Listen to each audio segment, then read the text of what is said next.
Mga master, bale maaga kaming gumising. Gumising ako ng 5 eh. So eto, mainit na siya. Nagyaya kasi yung mga pamangkin ko at anak ko, ayan. Naligo daw kami sa dagat. Ayun nga, kadarating lang namin kahapon galing Batangas.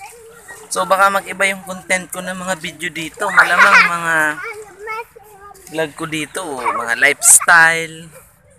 Kaya magbabakasyon din tayo. So ito nga, dito kami sa seawall ng San Isidro, Malilipot, Albay. Yun. Kasi dito kami naliligo. Minsan doon sa doon sa part na yon, maganda naman doon. So ayan, maganda yung buhangin niya. Dito kasi black sand dito hindi dito white sand. So tingnan lang namin kapon galing Batangas. So naliligo daw kami, sabi ng anak ko. Ayan. Kumakita sa inutan. Nag-aano sila dito, general cleaning. May maintenance na pala dito. Ito maganda yung dagat ngayon eh. So, ayan, itim na itim. Dito kasi black sand dito eh. Hindi dito white sand. May lugar naman na white sand dito, doon yata. Ha?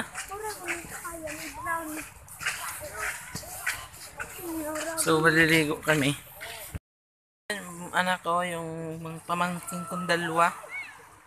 Huwag lalayo So dito kasi maganda dito eh. Ngayon naman kasi inaalagaan na dati. Walang naglilinis. So yun, ayun, titingnan nyo, may naglilinis. Ha? Saan? Nalunod na isda? Bihira yun. Magunat-unat ka na.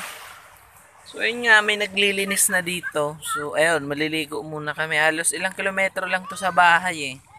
Siguro mga 5 kilometer. So, wag yan! Butas eh. Dagitan ka. So yun mga master, ayun yung Mount Mayon. Kung titingnan nyo, halos 5 kilometers yung bahay namin yan eh.